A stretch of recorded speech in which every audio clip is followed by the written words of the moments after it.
자, 화요일에 명인들의 복귀 출발해 보도록 하겠습니다. 토마토의 김근우입니다. 지난 한 주간 증시가 상당히 다이나믹한 것 같습니다.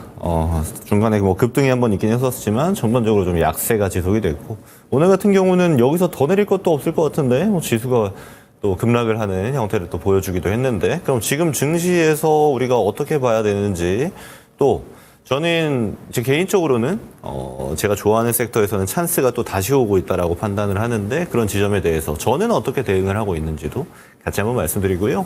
추가로 시장에 대해서 이야기도 같이 한번 이야기 드려보도록 하겠습니다. 자, 먼저 전일자 미증시 보고 갈게요.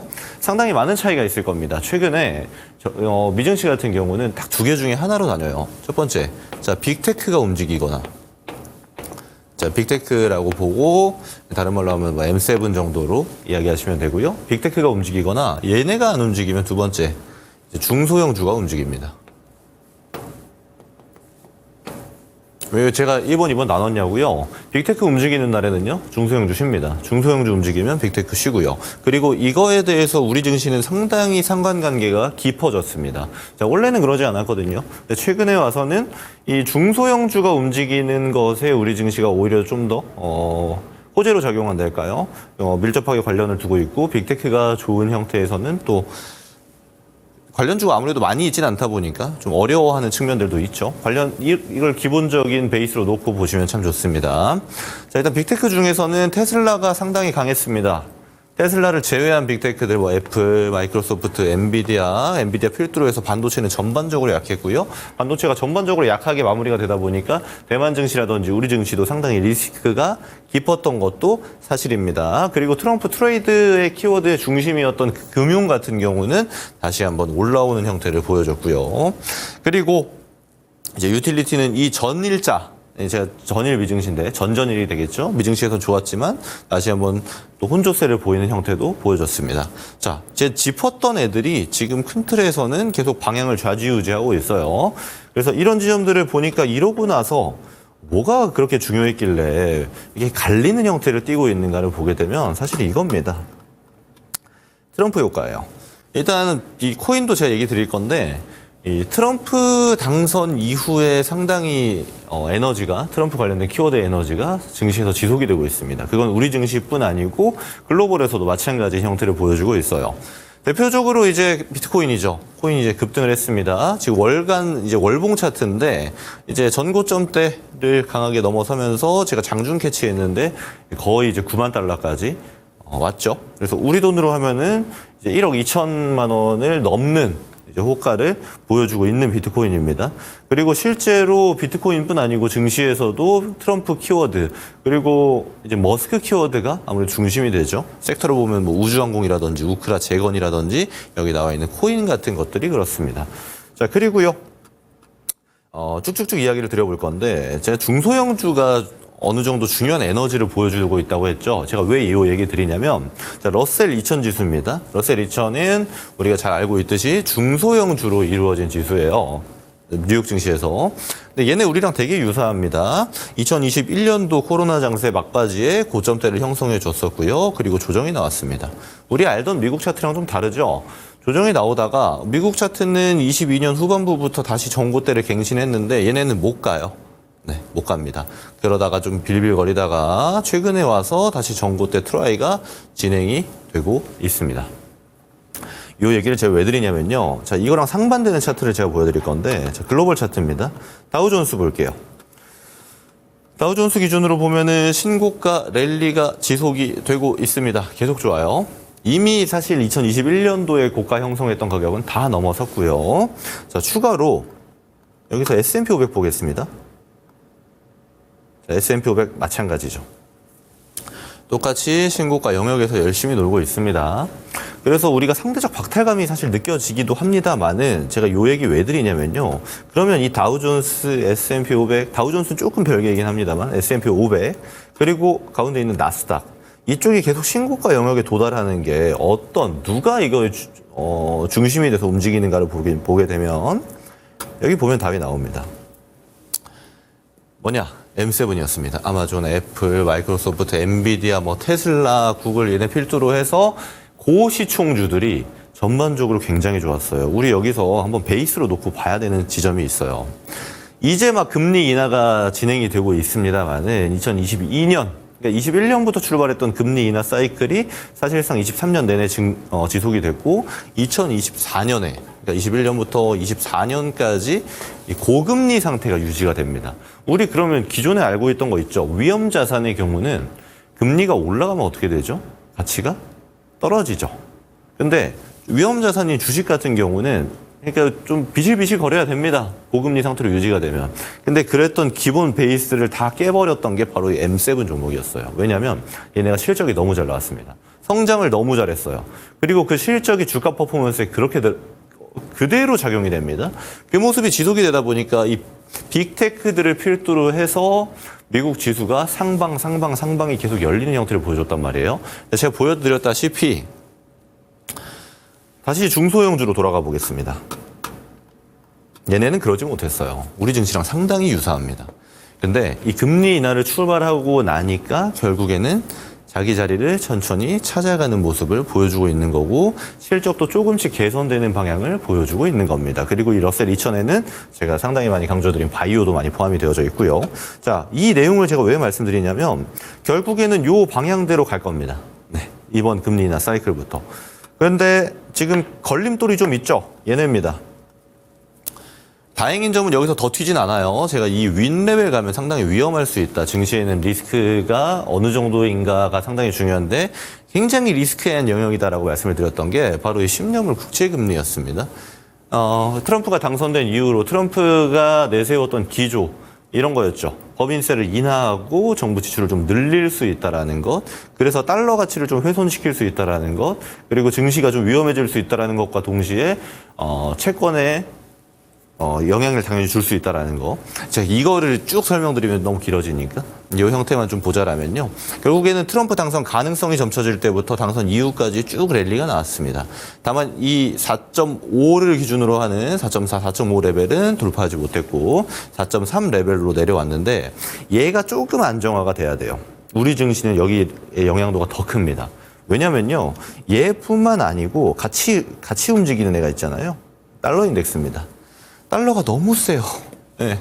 전 좀 내려왔으면 좋겠는데 계속 올라갑니다. 결국은 이 정고 트라이 얘기 드렸던 이제 105포인트 후반대를 다시 한번 도달하고 있어요. 그래서 10년물 국채 금리가 고가를 뚫지 못했던 것처럼 이 달러의 강세도 고가를 뚫지 못하는 형태가 나오면서 좀 조정이 나와주면은 우리 증시 입장에서는 베스트인데 요게 아직 안 멈추고 있다라는 겁니다. 그 말인즉슨 이 달러 인덱스조차도 아직은 트럼프 키워드가 좀 더 집중화돼 있다고 볼 수 있는 거고 이를 통해서 알 수 있는 게 우리 오늘 뉴스 보신 분들 계속 나왔을 건데 바로 원달러 환율입니다. 원달러 환율이 이제 1,400원을 돌파했죠. 이거 제가 장중 캡처기 때문에 여기 왔다 갔다 할 겁니다. 왔다 갔다 할 건데 제가 드리고 싶은 얘기 뭐냐면 1,400원부터는 우리 한국은행 총재도 비슷한 이야기를 했죠. 정부에서 방어를 할 거다. 그래서 방어가 아마 지속이 될 겁니다. 근데 이 레벨 자체가 참 부담스러워요. 왜냐하면 당연히 환차익이라는 게 존재하기 때문에 우리 증시에서 주로 모멘텀을 만들어주는 또 수급을 만들어주는 일으켜주는 외국인 투자자 입장에서는 딱히 메리트가 없어져 버리는 형태가 지속이 된다는 겁니다. 그리고 이는 우리 증시뿐 아니고 달러를 안 쓰는 국가들, 전반적인 국가들이 다 비슷한 형태예요. 그래서 좀 유럽도 그렇고 유럽도 좀 비실비실거리고 있고 트럼프가 당선된 이후에 우리 증시도 그렇고 일본도 그렇고 대만도 좀 비실비실한 형태로 좀 가고 있는데 우리 입장에서 좀 억울하죠. 왜냐하면 트럼프 당선 시점부터 좀 흔들린 게 아니고 이전부터 우리 증시 좀 흔들려 왔기 때문에 이거는 다른 애들이 올라간 다음 내려오지만 우리는 올라간 것도 없는데 여기서 또 내려가야 돼? 이런 얘기가 자동으로 나오는 거거든요. 다만 얘는 이제 1,400 레벨에서의 움직임이 상당히 중요할 건데 저는 제 뷰를 드렸다 지난주에도 말씀드렸다시피 이거 유지하기 쉽지 않을 겁니다. 네. 결국 지금 금리 인하 사이클에서 이거는 트럼프라는 키워드가 조금 내려오게 되면은 똑같은 작용이 일어나지 않을까라고 개인적으로 판단을 하고 있고 이게 증시 입장에선 상당히 중요한 어떤 트리거가 되지 않을까도 판단을 하고 있습니다. 그래서 제가 막 좋은 얘기를 드려야 되는데 내용을 보게 되면 전반적으로 리스키하죠. 리스키합니다. 이 상태에서 우리 증시가 어떻게 끝났는지 좀 볼 건데 그 전에 이것만 짚고 갈게요. 자, 요 내용입니다. 제가 지난주, 지지난주에서 중국 지금 중요하다고 말씀드렸죠. 그럼 트럼프가 된 다음에 중국이 어떻게 스탠스를 취할 것인가? 왜냐면요. 제가 중국 전인대 얘기 드렸습니다만 이거 잠깐만 설명드릴게요. 이게 전인대는 보통 언제 하나요? 전국 인민대표회의입니다. 여기서 중요한 거는 상무위 진행했죠. 경제 정책을 이야기하겠다는 거고 특히 여기서 결정하는 거는 예산안입니다. 예산이 지금 중국도 계속 부족해요. 근데 그러면 예산이 부족하다라는 관점이면 이거 해결하는 방안은 두 개입니다. 어떻게 해결하죠? 자, 1번. 당연한 얘기입니다. 지출을 줄이면 돼요. 돈 쓰는 거를 좀 덜 쓰자 하면은 해결이 됩니다. 두 번째. 예산을 올리면 되죠. 추경을 하는 겁니다. 그래서 예산을 좀 더 올려주면은 해결할 수 있어요.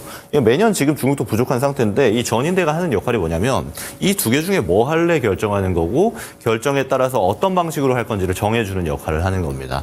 근데 전인대 보통 언제 하냐면요. 보편적으로는 전인대는 10월에 합니다. 근데 이상하죠? 전인대 언제 끝났나요? 지난주 금요일 날 끝났습니다. 그러면 11월에 했잖아요. 대놓고 얘기하는 겁니다. 우리가 이 경제 정책을 정해야 되는데 지금 안 정하고, 그러니까 10월에 안 정하고 미국 대통령 되는 거 보고 정할게. 요 얘기하는 거거든요. 그리고 실제로 11월 초에 미국 대통령은 트럼프로 정해졌고 중국은 사실 한 발 빼는 느낌입니다. 왜냐면요. 이 전인대에서 나와야 될 내용이 두 가지였어요. 첫 번째, 이제 지방정부의 부채입니다. 갑자기 왜 증시 얘기하다가 지방정부 부채냐 하실 수 있는데 연관이 돼요. 지방정부 부채가 굉장히 크거든요, 지금. 그래서 이를 통해서 지방정부 리스크를 중국이 어떻게 감당해낼 거냐였는데 이게 일단 메인이었고요. 그리고 두 번째 메인 DC가 있었는데 이 경기부양책입니다. 여러분 기억하시겠지만 이 경기부양책이 나왔었죠, 이미. 언제 나왔죠? 9월에 나왔습니다. 그리고 10월 초에 나왔고요. 근데 이거 또 해야 되냐? 예, 또 해야 됩니다. 중국은 그만큼 지금 어려워요. 다른 국가랑 다릅니다. 얘는 대놓고 지금 디플레이션 상태이기 때문에 경기 부양을 정부가 해야 되는데 어떤 방식으로 할 건가가 나왔어야 돼요. 근데 지금 이게 나왔을까요? 안 나왔을까요? 네. 1번 나왔습니다. 세게 나왔어요, 내용도. 근데 사실 증시에서 기대했던 건 이게 아니죠. 2번이었습니다. 근데 2번이 안 나오게 된 거예요. 그렇다 보니까 아무래도 중국 의존도가 높은 국가들이 있습니다. 특히 아시아에서.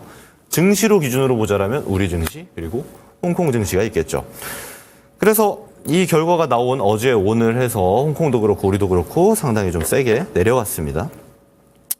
조금 아쉽긴 한데 자, 해당 내용은 그렇구나 정도로 보시면 될 것 같은 게 왜냐하면 12월에 아마 중국의 추가적인 경제 관련 행사에서 이후 부양책을 논의할 가능성이 상당히 높습니다. 경기 부양을 안 할 수는 없거든요. 결국에 5%대의 경제 성장률을 유지해야만 하는 중국의 현재 입장이기 때문에 이거는 나올 겁니다. 그래서 저는 단기적으로 우리 증시가 악재와 악재가 겹쳐 있는 상황이 놓여져 가지고 좀 뭐랄까요. 개인 투자자 입장에서는 상당히 좀 힘든 이런 시기가 좀 지속이 되고 있지 않나? 이렇게 좀 개인적으로 보고 있는데 내용을 보면은 좀 달라질 수 있는 것들이 많이 있다라고 좀 말씀을 드릴게요. 먼저 첫 번째 대금입니다. 제가 대금에 대해서 상당히 많이 말씀드렸어요. 자, 여러분 우리가 풀어야 되는 이제 정책 단위 숙제들이 있죠. 첫 번째 이제 금투세 지금 일단 폐지로 가고 있죠. 폐지가 아직 되진 않았지만 금투세. 자, 두 번째가 이제 뭐 상법 개정 같은 겁니다. 이번에 이수페타시스 사태 같은 거 보면은 상법 개정 해야죠.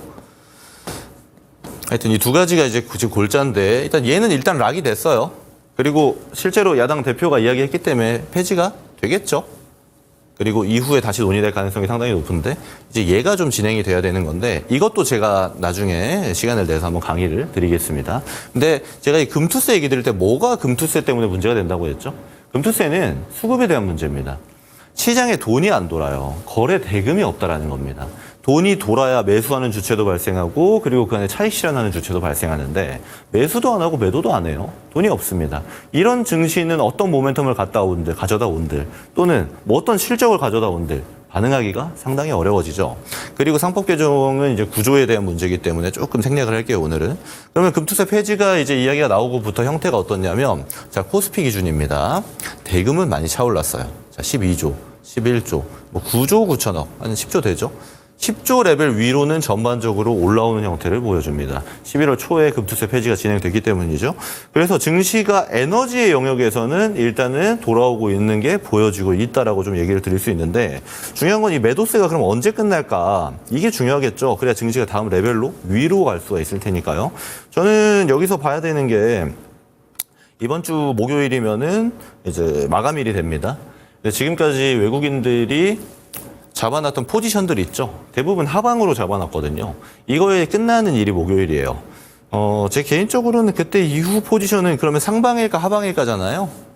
네, 어디로 정해질까? 저는 상방 가능성이 당연히 높다라고 봅니다. 왜냐면요. 사실 우리 증시가 제가 지금까지 계속 좀 징징거리듯이 이야기 드렸지만 너무 싸거든요. 너무 쌉니다. 제가 그 표를 좀 보여드릴 건데 오늘자로는 데이터가 안 나와서 제가 어제자 데이터, 어제 종가가 2,531포인트였죠, 코스피가. 오늘 2,500 깨지고 종가 마무리가 됐는데 2,531 기준으로 PBR이 0.89입니다. 이거 진짜 말도 안 되는 가격이에요. 여러분 기억하시겠지만 우리 코로나 급락 장세 때 저가 기준이 0.7대 정도 됩니다. 0.7대고 그러니까 이렇게 내려가잖아요. 코로나 때 이렇게 가다가 이렇게 가잖아요. 여기가 0.6 후반부에서 0.8 이렇게 잡혀요.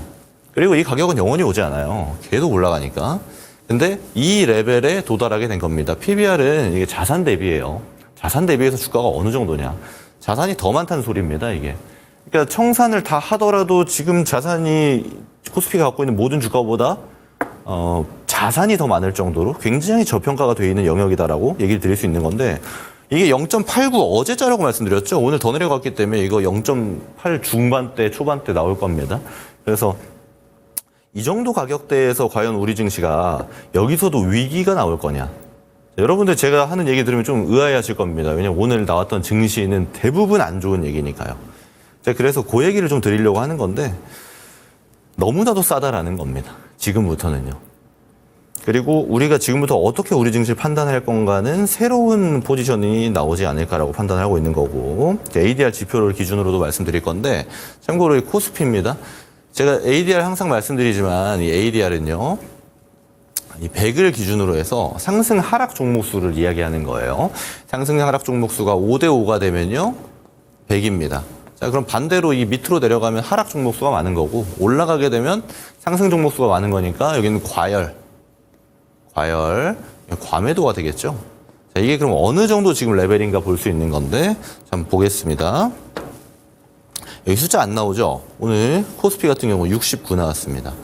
자, 올해 보면은 69였던 적 거의 없어요. 네, 대부분 70대 초반에서 끝났습니다. 근데 그만큼 엄청나게 과매도가 들어가 버렸습니다, 코스피가. 자, 그리고요.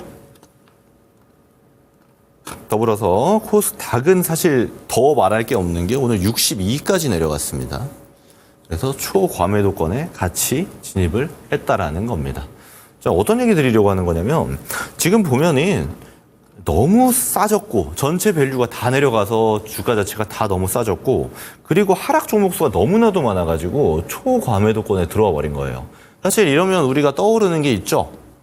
네, 공포입니다, 공포. 근데 제 방송 보시는 분들 중에 주식을 한 1년, 2년 정도 하시는 주린이 분들도 계시고 5년, 10년 하셔서 이제는 좀 알겠다 하시는 분들도 계실 텐데 이 단어 들어가는 때에는 보통은요. 아이고 공포인데 공포입니다. 하여튼 전반적으로 기회입니다. 기회예요. 이제 여기서는 우리가 무슨 싸움을 해야 되냐면 그래서 뭐 살 건데 싸움을 해야 돼요.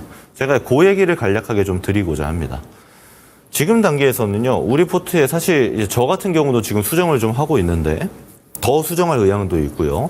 지금 여러분 보시면 아시겠지만 제가 종목들을 좀 보면서 말씀을 드릴게요. 제가 제일 많이 강조했던 섹터가 딱 3개로 이제 압축이 될 겁니다. 한 4개 정도요. 자, 바이오. 항상 우선순위에 두고 있죠. 네. 이쪽에서는 제가 수익 실현을 하기도 하고 또 사기도 하고 하면서 비중을 제일 많이 유지하는 쪽입니다. 그리고요. 참고로 논외인데 저는 지금 현금 비율을 높여야 되는 때가 아니라고 봐요. 현금 비율을 낮추고 이제 주식 비중을 놀려야 되는 때라고 제가 지난주부터 제가 참 강조를 많이 하고 있죠. 그래서 바이오, 조선, 여기 수주산업으로 보면은 방산, 전력 설비 이렇게 될 겁니다. 이쪽을 제가 가장 많이 타겟을 했고 이 명인들의 복귀에서도 제일 많이 이야기 드린 섹터가 아닐까라고 생각이 들어요. 중간중간 뭐 다른 이슈도 이야기를 드렸지만 그러면 이쪽에서 지금 그러면 어떻게 타겟을 할 것인가는 저는 이 안에서 계속 돌아야 된다라고 봅니다. 제가 왜 이 얘기 드리냐면요. 증시가 이렇게 생각하시는 분들이 있어요. 예를 들어 A라는 섹터가 있습니다. A가 막 이렇게 올라갔어요. 자, B가 있어요. B가 이렇게 쫙 내려갔어요. 자, 어떤 생각하시냐면요. 이러다가 A가 이렇게 조정이 탁 나옵니다. 그러면 이 A는 이제 끝났다. B로 가야 된다. 왜요? B는 이렇게 싸졌으니까. 여기가 한 10만 원 되는데 여기 한 뭐 5만 원까지 내려왔습니다. 그럼 얘가 이렇게 가지 않을까? 이렇게 판단을 하세요. 여러분 우리 과거로 한번 돌아가서 좀 보겠습니다. 왜냐면 얼마 전으로 한번 가볼게요. 자, 뭐가 있냐면 업종을 기준으로 좀 보고요. 자, 코스닥을 봅시다. 코스닥. 자, 그리고 이 상태에서 좀 볼 건데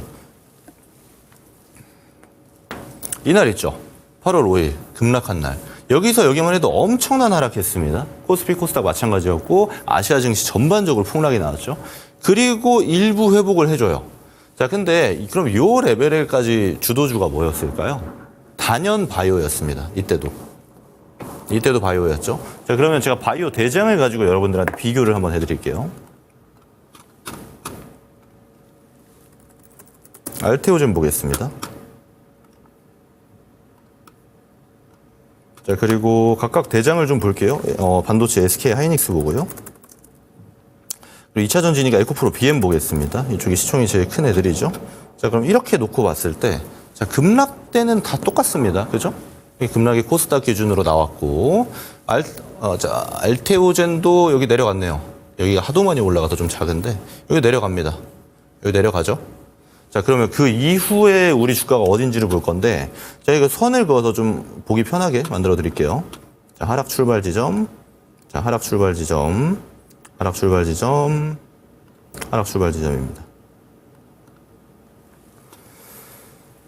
자, 우리는 한, 3달 정도 전으로 돌아갔다가 본다라고 볼게요. 자, 코스닥 여기서 하락을 출발했는데, 지금 보니까 아직도 그 밑에 있네요. 그렇죠? 자, 그러면 그 전에 가장 강한 주도주였던 알테오젠을 기준으로 보겠습니다. 자, 이렇게 하락을 했는데, 지금 보니까 한참 위에 있습니다. 그렇죠? SK 하이닉스 보겠습니다. 여기서 이제 하락했어요. SK 하이닉스는 7월까지는 주도주였으니까, 이제 8월이 되는 이 한 달 동안 사이클 중에서는 좀 밀렸죠. 지금 가격 볼게요. 그래도 이 정도 레벨에 있네요. 자, 2차 전지 보겠습니다. 왜냐면 이 세 개 섹터가 제일 비중이 큰 섹터니까, 자, 하락했던 출발점이고, 여기 와 있습니다. 자, 그리고 지금 다시 우리 증시는 다시 한번 급락을 하고 있어요. 어디다가 세팅을 해야 될까요? 이제 고민해야 되는 그런 순간이다라고 저는 개인적으로 봅니다. 그래서 지금 보면은 이렇게 제가 대놓고 대장주로만 구분을 해도 어느 정도는 우리가 세팅할 수 있지 않을까요? 저는 그렇게 좀 보는데, 왜냐하면 저는 이제 어떻게 전략을 세웠냐면 요 얘기는 여기까지만 하도록 하고요. 저는 어떻게 전략을 가져갔냐? 최근에 이제 트럼프라는 키워드를 통해서 제일 많이 올라온 섹터는 조선방산입니다. 그럼 조선주 먼저 볼게요. 하나오션. 최근에 좋았죠. 현대중공업. 그리고 삼성중공업. 참고로 이쪽 이 세 개 종목은 모두 제가 이 토마토 TV 방송에서 추천주로 드렸고 전략도 다 드린 애들이니까 대부분 분들 챙기셨을 거라고 좀 봅니다. 자, 시세가 나왔습니다. 세게 나왔어요, 최근에. 자, 그러면 어떻게 우리가 생각이 되냐면요. 지금 시장 지배하는 키워드 뭐죠? 자, 트럼프입니다. 트럼프라는 키워드를 통해서 막 움직이는 애들이 많아요. 자, 그러면 제가 얘네 대장주로 이제 지금 이 깔아놓고 설명을 드려서 그나마 좀 나은데, 이거 먼저 설명드릴게요. 그럼 여기서 이제 막 들어가고 싶어져요. 그죠? 저는 어떻게 했을까요? 제가 아까 힌트 드렸는데, 네. 저는 다 팔았습니다. 이제 없어요, 조선주가. 그럼 조선주 끝났나요? 아니요. 안 끝났습니다. 다시 가는 사이즈가 또 나올 거라고 보고 그런 그림이 그려지는데, 제 생각에는 조선주는요, 기회를 다시 줄 수밖에 없는 구조로 들어갈 수밖에 없다라고 봅니다. 말이 좀 어려운데, 왜냐하면 트럼프라는 키워드가 이제 일주일이 지나고 2주일이 지나게 되면은 조금씩 사그라드는 영양소에 들어갈 겁니다. 대표적인 예시로요. 제가 여기서 좀 위험한 얘기 좀 드릴 건데, 그러니까 조심하셔야 되는 얘기. 뭐냐면요. 제가 이런 트럼프 키워드를 통한 대장주들도 조정 나오는 시기가 나올 거라고 말씀드렸는데, 지금 이런 애들 있죠. 이런 애들. 우리기술투자라든지 코인 관련주죠. 하나투자증권. 얘네들 제가 말씀드리는 거는 조심 좀 하셔야 돼요, 이제. 여기에 우크라 재건으로 오늘 막 붙은 뭐 이화공영이라든지, 뭐 특수건설. 자, 요즘 되게 잘 나가죠. 여기도 트럼프 키워드입니다. 조선주는 저는 다시 조정 나오면 살 생각이 있어요. 이쪽은요, 조심하셔야 됩니다. 왜냐하면 지금 증시가 워낙 안 좋으니까 여러분들 마음속에 어떤 게 들어오냐. 자, 좋은 섹터가 있습니다. 어우, 좋아요. A급이에요. 근데 얘가 시장 나오니까 좀 조정을 받죠. 근데 얘네들은 뭐냐면, 이제 한 B라고 볼게요, B. B인데, 시장이 조정 나올 때, 시총도 작은데, 테마에 엮여서 이렇게 올라가는 애들이 나옵니다. 막 급등이 나와요. 자, 여러분들 뭐 하고 싶죠? 여기서 이거 팔고, 이거 사고 싶어요, 이제. 제가 종종 얘기 드리는 건데, 지금 시장에서 딱 맞는 얘기입니다. 이거 팔고 이거 사면 어떻게 되냐면요. 얘네들은 참고로 이제 급등 급락을 반복하는 종목들이기 때문에 내려갈 때 훅 내려갑니다. 그리고 이제 우리가 열심히 이제 모아왔던 A는 출발하겠죠. 이렇게. 이거 되게 중요한 얘기입니다. 왜냐면요. 지금, 저도 이제 계속 얘기를 드리고 있는 게 우리가 지금 잘 깔아놓고 좋은 섹터들을 잘 대응해서 조선주 같은 것도 잘 챙겨 나가고 있단 말이에요. 근데, 바이오가 막 끝났다 막 이런 얘기 나오면서 트럼프 테마주들이 막 올라갑니다. 여기에 보면은 이제 HVM이나 항공 관련 신규주들도 막 있잖아요. 우주항공 관련. 저는 그쪽도 조심해야 된다고 개인적으로 보는데 여기 끝날 때가 이제 올 거예요. 올 수밖에 없어요. 그러면 그때 장세 정상화 나올 때 얘네들 들고 있으면 상당히 고생 많이 하실 수 있습니다. 지금은 제가 서두에 말씀드렸지만 포트 전략을 내가 어떻게 가져갈 거냐. 저는 공개적으로 이야기 드렸죠. 조선, 방산 없다. 저는 다 팔았고 그걸로 저는 바이오 더 샀습니다. 그래서 바이오 비중이 상당히 높아졌는데 저는 바이오 주도력 아직도 안 잃었다라고 판단하고 베팅을 들어간 거예요. 근데 여러분들은 지금 어떻게 하실 겁니까? 애초에 저는 이쪽은 관심주도 없어요. 근데 오늘 보니까 개인 매수가 이쪽에 제일 많이 붙었더라고요. 저는 조심해야 되는 영역에서는 깔끔하게 조심을 하고 우리가 봐야 되는 애들에 집중해야 되는 때가 지금이 아닌가. 그리고 제가 말씀드렸지만 코스피, 코스닥은 지금 엄청 싸요. 엄청 싸요. 그리고 수급도 조금씩 풀리고 있거든요. 그러면 이번 주에 있는 마감일 이후 외국인들 포지션이 어디 방향으로 정해질지 저는 가능성이 상당히 높다라고 보는데 그러면 우리가 지금 깔려있는 종목들, 우리가 매수해놓은 종목들을 가지고 결과치가 나오지 않을까라고 판단을 합니다. 자, 오늘은 제가 시간상 이 정도 이야기만 드리고요. 제가 내일 공개방송 있는데 거기서 추가적으로 이야기를 좀 더 드리는 시간 내일 오후 4시에 가져갈 테니까 참고해 주시면 좋겠습니다. 저는 시장의 중심이 되는 이야기를 드리는 토마토의 김근우입니다. 다음 주 화요일 날 명인들의 복귀에서 다시 뵙도록 하겠습니다. 고맙습니다.